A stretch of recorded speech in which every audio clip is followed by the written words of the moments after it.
everyone, good morning. Welcome back. Magpapahatid muna ako kay Loloy ngayong araw dahil nag-post kasi ako sa Facebook ng aming paninda at merong nagpa-deliver. So, medyo malayo-layo din yon para aking lakarin. Kaya para mapadali, papahatid muna ako kay Loloy.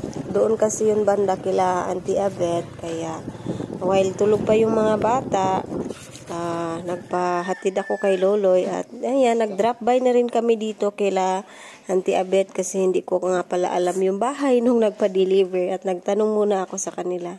So, heto nga at dito pala yung bahay nila. And keep on watching lang everyone. A few moments later. Mga kabayan, nakauwi na ako sa bahay. Thanks to the Lord at sold out yung ating pandesal. And merong natirang 4 na binangkal. Inuwi ko na lang para pang-snack namin mamaya ni Liam. So meron pang mga tinapay sa likod natin dahil for deliveries na yan mga kabayan. So tapos na tayo sa ating morning routine.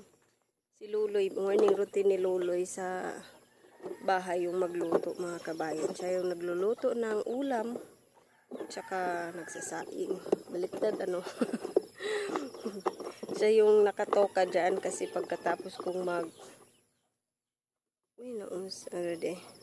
tapos kong maglako, so I am free. Hindi, free lang ako pag ano na.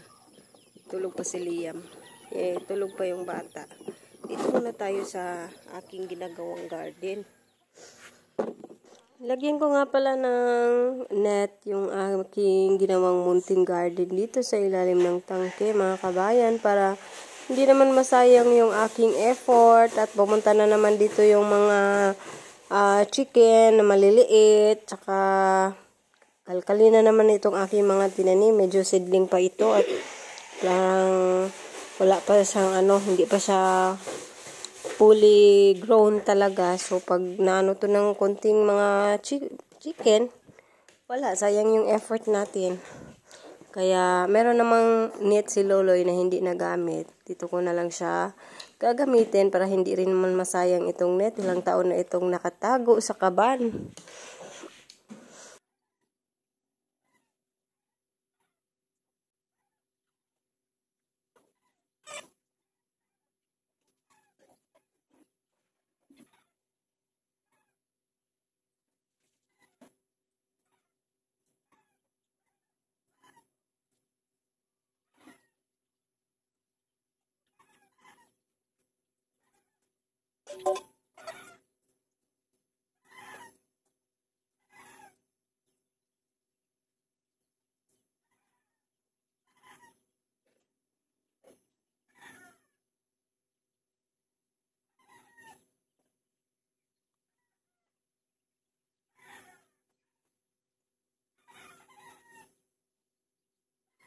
Ayan mga kabayan, medyo manipis yung ating lambat na ginamit dito sa sayang kasi itong lambat na to, in order ito ni Loloy nung palagi pa silang naglalambat sa sapa, hindi naman nagamit. Ayan mataas-taas din yan, mga 50 meters ata to or 25 na siguro.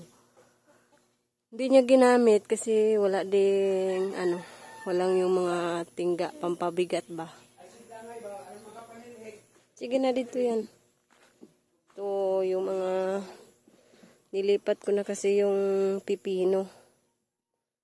Uy, may tubo na sila. Sana tumubo mga kabayan. Na problem ako dito. Maliliit pa kasi hanggang ngayon kasi masyadong basa yung abono na ginamit ko, yung organic na abono ba, masyado siyang basa. Kaya ang tagal niyang lumaki. Mabigat na siguro siya, parang ambot, hindi ko ma-explain. Tayo na. At magbabalot na tayo sa for delivery na tinapay. Ayan mga kabayan, natapos na nga ako sa pagpapak. I-deliver na naman to 15 packs lahat for delivery sa jail. Meron na naman tayong delivery. Kagod is real. Magluluto nga pala kami ngayon ng ginataang munggo, kaya nagkayod si Lolo sa niyog para maipanggata. Itong mga kuan, di nagkuha na kayo ni Uyog.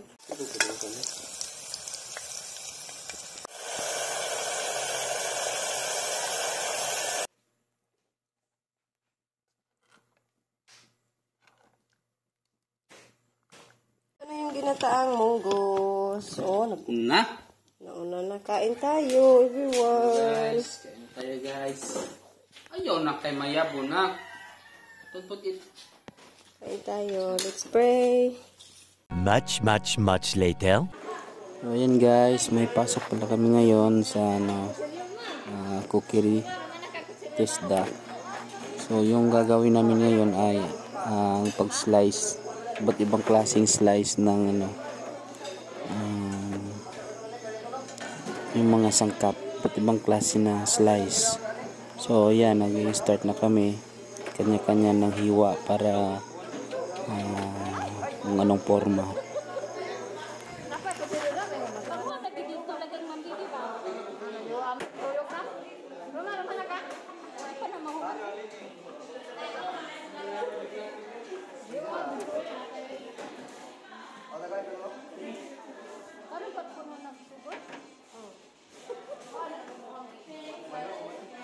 So ito na yung sa akin guys, at ito yung sa kasama ko.